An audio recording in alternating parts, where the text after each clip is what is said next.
안녕하십니까, 차구영 목사입니다.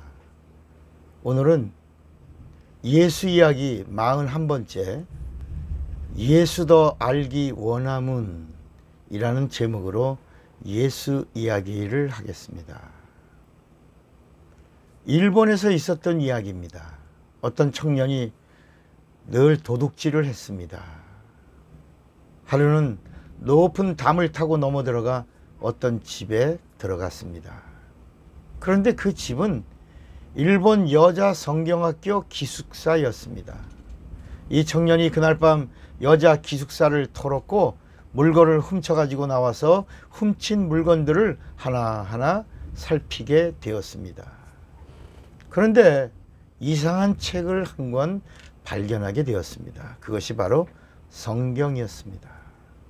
이 청년은 이게 무슨 책인가 하고 펼쳐서 읽었습니다. 근데 마침 이 사람이 읽었던 그 책을 펼쳤는데 그 펼친 부분이 에베소서 4장 28절 말씀이었습니다.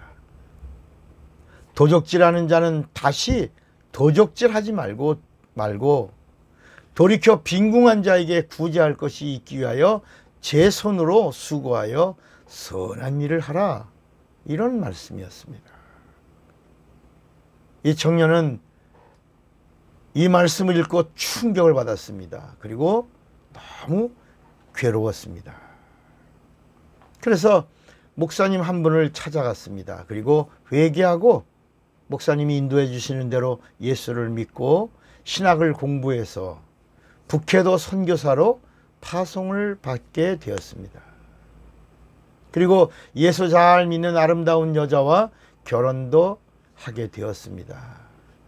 이제 결혼한 지 한 7년쯤 되는 어느 날입니다. 부인은 남편 목사님이 출타한 중에 남편의 책장과 책상을 정리하다가 아주 낯익은 성경책 한 권을 발견했습니다. 그래서 남편이 집에 돌아왔을 때 여보, 이 성경이 어디서 났어요? 라고 물어봤어요. 그런데 그 남편은, 그 목사님은 그 성경책을 어루만지면서 이 성경은 자기의 은사며 나의 최고의 보물이라고 말을 하면서 이 성경책이 바로 자기를 주님께 인도했다고 이렇게 말한 겁니다. 이때 부인은 놀라면서 말하기를, 목사님, 이 성경책은 내가 성경학교 학창시절에 기숙사에 있던 내 성경책이었는데 그때 잃어버린 책이에요 라고 말했다는 것입니다. 하나님의 말씀은 살았고 운동력이 있어 좌우의 날선 어떤 검보다도 예리하여 혼과 영과 및 관절과 골수를 찔러 쪼개기까지 하며 또 마음의 생각과 뜻을 감찰하나니 지으신 것이 하나도 그 앞에 나타나지 않음이 없고 오직 만물이 우리를 상관하시는 자의 눈앞에 벌거벗은 것 같이 드러나느니라 라고 히브리서 4장 12절 13절에 말씀합니다. 성경에는 하나님의 생명이 흐르고 있습니다. 창세기 1장 1절부터 요한계시록 끝인 새하늘과 새 땅까지 하나님의 능력이 흐르고 하나님의 구원이 흐릅니다. 요한복음 5장 39절에도 너희가 성경에서 영생을 얻는 줄 생각하고 성경을 상고하거니와 이 성경은 내게 대하여 증거하고 있느니라 라고 말씀합니다. 다시 말하면 성경에는 예수가 흐르고 있습니다. 예수는 생명입니다. 누구라도 어떤 상황에 있더라도 어떤 처지에 있더라도 살인자든 도둑놈이든 사기꾼이든 흉악범이라도 성경 속에 흐르고 있는 예수를 만나기만 하면 변화될 수 있습니다. 팔자를 고칠 수 있다는 겁니다. 도둑놈이라도 하나님의 자녀가 될 수 있다는 복된 소식입니다. 강도라도 하나님을 아버지라고 부를 수 있다는 것입니다. 성경을 더 가까이 합시다.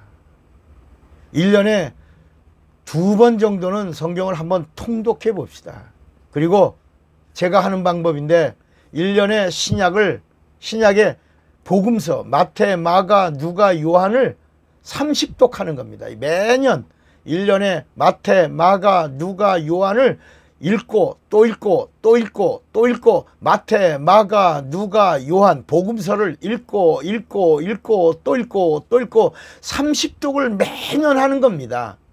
그래서 예수를 더 잘 알고 예수로 살고 예수로 만족하고 예수로 행복하고 예수로 기뻐하고 예수를 전하는 자가 되시기를 바랍니다. 그러면 성령이 지지해 주실 것입니다.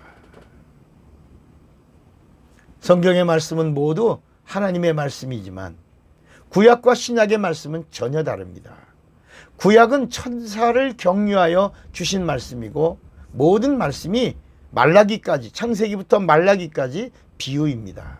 그러나 신약의 복음서는 하나님이 직접 육신을 입고 오셔서 주신 말씀입니다. 구약의 말씀이 이렇게 격려하여 주신 말씀이라면 신약의 복음서에 있는 말씀은 직거래입니다. 하나님이 직접 사람의 모습으로 입고 오셔서 우리에게 우리 귀에 영혼의 귀에다 대고 들으라 이렇게 직접 주신 말씀입니다. 진리의 말씀입니다. 영생의 말씀입니다. 그래서 예수님의 말씀은 실상입니다. 그래서 구약의 말씀에는 구원과 영생이 없습니다. 비유와 모형이기 때문입니다. 영생은 오직 복음서 안에 있는 말씀 안에만 충만합니다. 또 성경 13권의 신약에 있는 바울 서신은 복음이 아닙니다. 편지입니다. 13권의 바울 서신은 서신입니다. 편지입니다. 편지에는 구원이 없습니다. 영생이 없습니다. 또 요한계시록이 있는데 성경 맨 마지막 책인데 요한계시록은 복음이 아닙니다. 계시입니다. 계시.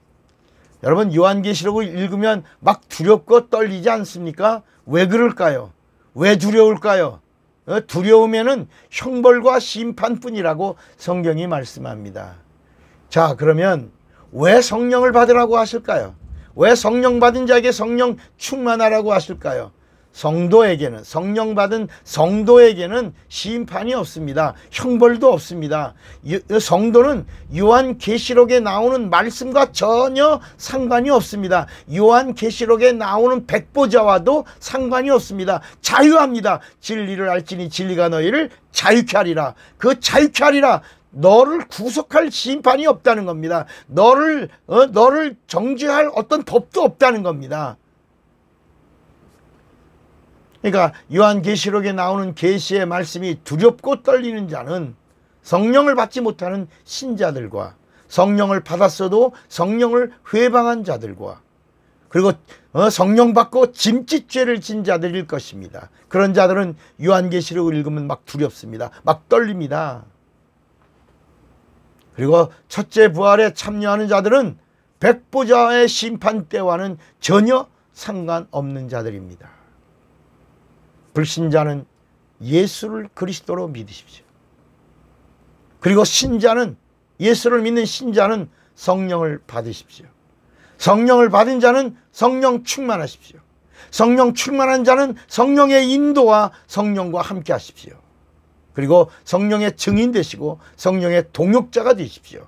성령은 신앙의 정절을 잘 지키도록 힘을 주시고 능력 주십니다. 은사도 주시고 영감도 주시고 그리고 마침내 승리하도록 도우실 것입니다. 오늘 끝까지 이 말씀을 들어주신 여러분을 사랑하고 축복합니다. 할렐루 예수 차구영 목사입니다.